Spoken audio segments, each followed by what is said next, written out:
to Book 101 Review. Book 101 is all about the books that are read for the last 40 years. And today I have my special guest.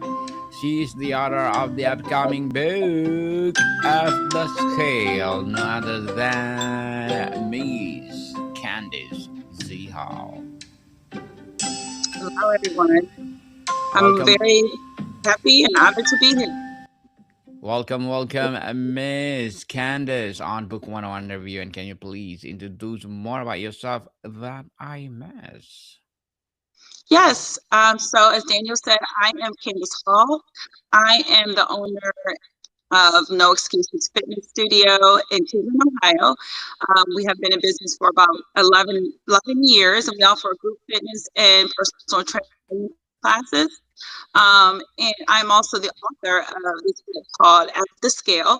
It's just a guide to help embrace a healthier lifestyle without fixating on the number. Throughout my expertise and my years of coaching different clients, I have seen clients lose complete motivation when they've worked hard, they've given 100% energy all week, but then they step on the scale and they don't see the number move, and then they want to quit.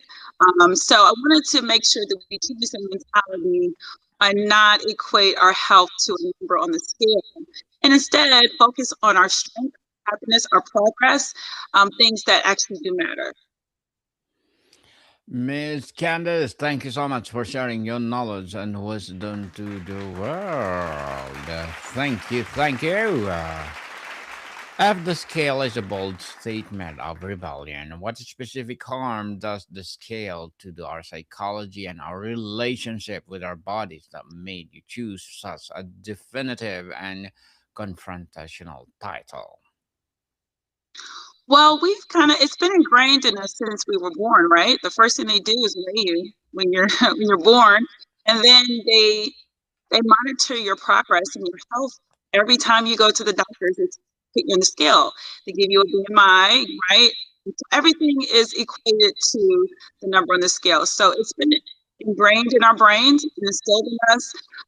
And it's also not just with the doctors, but with media, right? With television, movies, you see a bigger person. They're usually like a comic relief. They're never really the star. They equate weight to beauty, which is not the case. And it's very unhealthy. It can lead to very unhealthy behaviors, um, eating disorders, starving yourself, being too obsessed with the scale where you step on the scale every time you eat to see if the numbers drop. It can lead to so many bad behaviors. But it also hurts your self-esteem and your confidence. When you see, you have a goal, right? You set a goal for a number, a weight that you want to hit, but then you don't hit that number. But it's not because you didn't work hard. It's maybe because your body composition changed. There's so many different factors that go into play when it comes to a number on the scale that a lot of people don't understand. And that's why I had to write this book, so people can stop putting so much emphasis and importance on that number. But yeah, the negative impacts of the scale are endless. And actually, in my chapter 2, I talk about the psychological and physical downfalls of fixating on the number. Interesting, Miss Candice. Interesting indeed. If not the number on the scale, what is the primary, more meaningful metric of progress and health that your book guides readers to focus on instead? So, in chapter 5 of my book, I talk about alternative methods to track your progress. Um, there is body fat percentage is the most accurate way to determine your health. It's a way for body fat just tells you how much of your body is fat, and you want that number to be low. Sometimes the scale will say a certain number, but you associate it with, oh my gosh, I'm overweight. But it may not be because your fat percentage may be really low. You just may have a lot of muscle mass, which is great. Muscle mass will help you have a better quality of life as you get older. So body fat percentage is another method of measurement. Also, your clothes, how your clothes fit, right? That is a true indication of, um, your body changing that we can measure every day. Also, from a doctor's standpoint, your biometrics, right? Your blood pressure, your uh, all those measurements that the doctors measure, those are also key indicators to help you monitor your overall health. But there's so many other ones. Those are just three, but there's so many other ones. I actually dedicated a whole chapter to kind of talk through those and ways that you can use those instead of the scale. Miss Candice, tell us, is the problem to the scale itself or our cultural obsession with its a single source of truth about health and worth? How do you separate the tool from the tyranny? So I think it's a little bit of both. I think the scale, the normal scale, right, the one that you step on and there's a number, it doesn't give you a full picture. It gives you a snapshot. It's just a data point, but it does not give you the full picture. So when you step on the scale, it does not break down what is muscle mass or what is body fat percentage, right? Like I mentioned before, there are scales now that will give you that, um, but majority of the scales do not. They just give you a number. So I think if we were to push those scales that give you more of a full picture of your body composition, that would be great. But then I also think it has to do with us and how much emphasis and importance we put on the number. Like I said, it's just ingrained in our brains, and it's going to be hard for us to change that mentality. But that's my So, Miss Candice, how does your approach differ from the body positivity movement? Is it less about acceptance and more about redirecting focus entirely? So body positivity is not really health focused. It's more like confidence and self-esteem focused.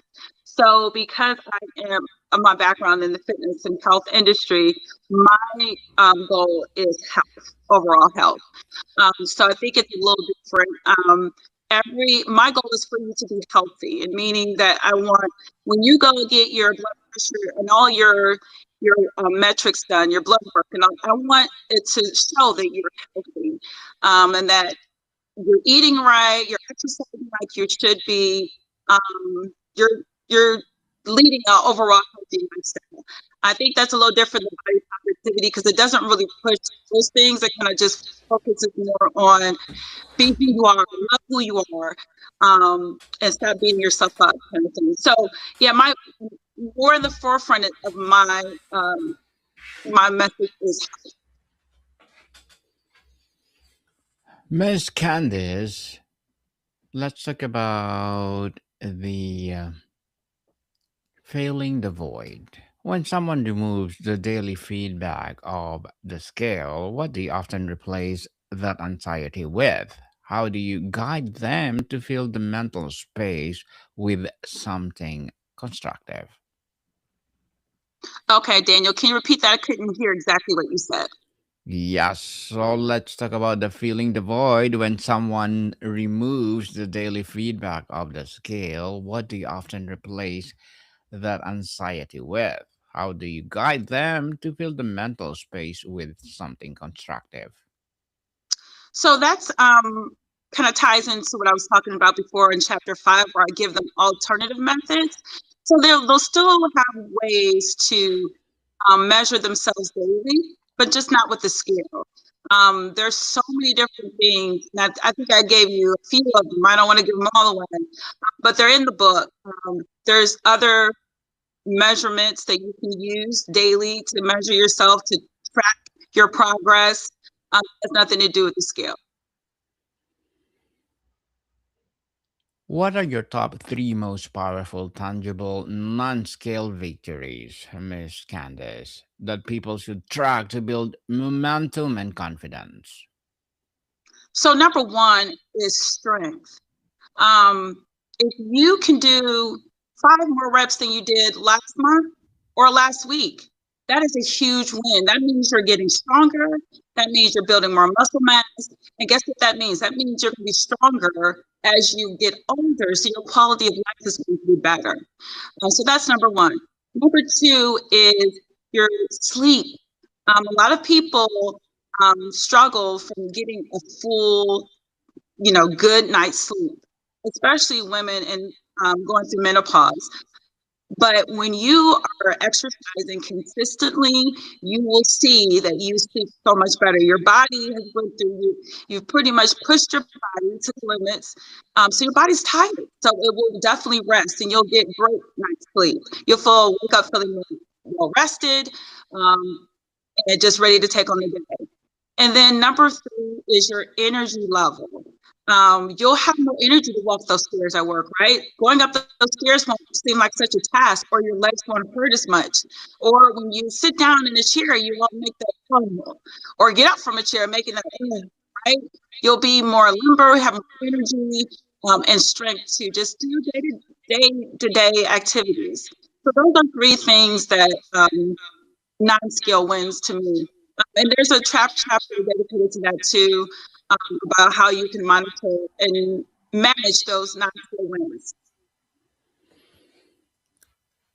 Miss Candice, how do you advise someone to handle well-meaning but triggering comments from doctors, family, or friends who still insist on using weight as the benchmark for their health? So that is a great question, Daniel. I have a chapter. The last chapter of the book is finding your support system. Because that's huge, right? You can start a journey by yourself, but when you have other people that are not on board, especially your family, like you said, your family, people closest to you that don't agree or just give you some pushback, it's hard. So I encourage people to find their support system. If that's a gym, if that's an accountability partner, if that's your sister that you're doing this with, someone that understands what you're trying to do, that's going to support you and 100% and help lift you up in those days. Because you're going to have rough days, and it's gonna be hard to change your mentality. But just having a support system will help remind you of where you are on your path, why you're doing this, and get you back on path.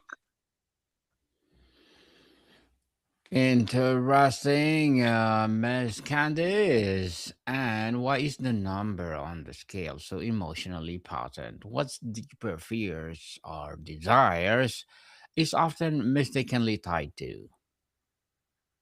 I'm sorry, Danielle, say that again. Why is the number on the scale so emotionally potent? What deeper fears or desire is often mistakenly tied to? Oh, Miss, there's a miss. There's a. I think there's a fear of being rejected, a fear of being judged, a fear of not being able to fit in, a fear of. And I think the biggest thing is the competition. Competition is the thief of joy.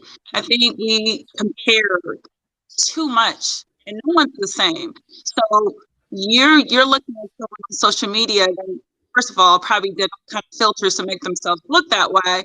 But then you see, okay, they're 120. I want to look like them, but you're not going to look like them. Competition is the thief of joy, and I think that is one of the huge things that drives this whole obsession with the scale. Is that we feel like, okay, if I want to look like them, I got to get this number on the scale. And that's not the truth. And it's not going to happen and it's not realistic. It's not realistic. And for someone whose identity has been the dieter or the person trying to lose 10 pounds, who do they become when they quit the scale? How do you help them build the sense of self? So it's a day by day process, right? It's not going to happen overnight. It's going to be hard to not use the scale to track your progress, but consistency is what's going to get you there, right? So I tell people if you have a scale, put it in the closet, throw it away, whatever you need to do, get it out your house. Because if it's there, you're going to continuously go, especially if you're obsessed. And when I mean obsessed, I mean you're going on the scale more than once a day. Um, I think that you need to remove that from your environment and then focus on the non-scale wins and track those. And there's actually a 30-day tracker in the book for you to track your non-scale wins. And that's what you're going to use instead of the scale to monitor your health and your progress. Without the scale, how does your framework help someone navigate period when or where they feel their clothes fit differently or they perceive a change without spiraling back into old patterns?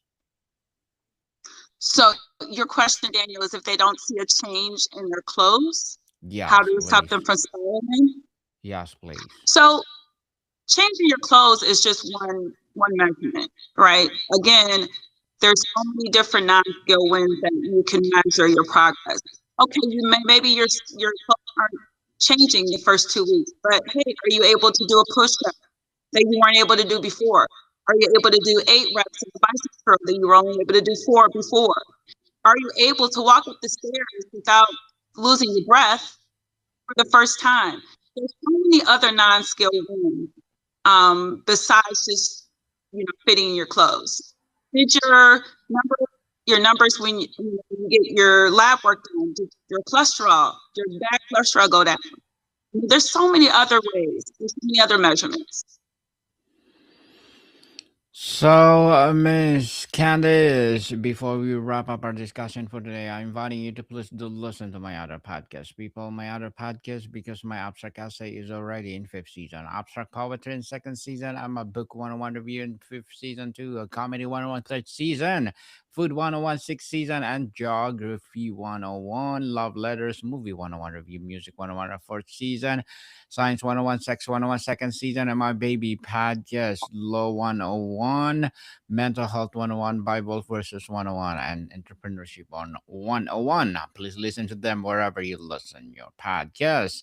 So, Miss Candice, to sum up our discussion, what kind of relationship with one's body, food, and self does this book aim to cultivate? What does freedom look like 5 years down this path?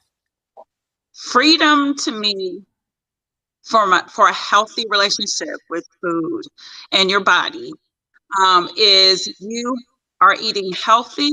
And when I mean healthy, I mean macro friendly meals.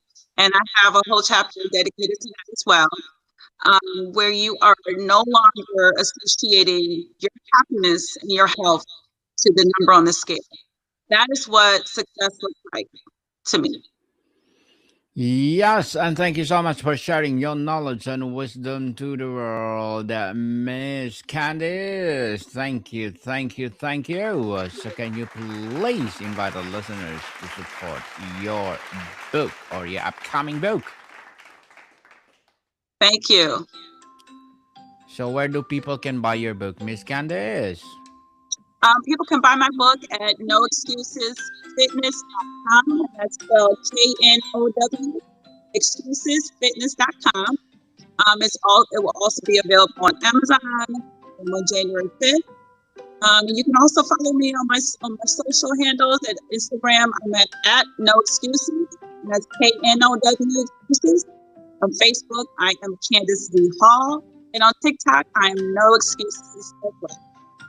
Yes, people, let's support Miss Candice Hall because if you support her for sure, more and more is killing to rise. So, Miss Candice, thank you so much for your time. Thank you. Modicam people, see you soon.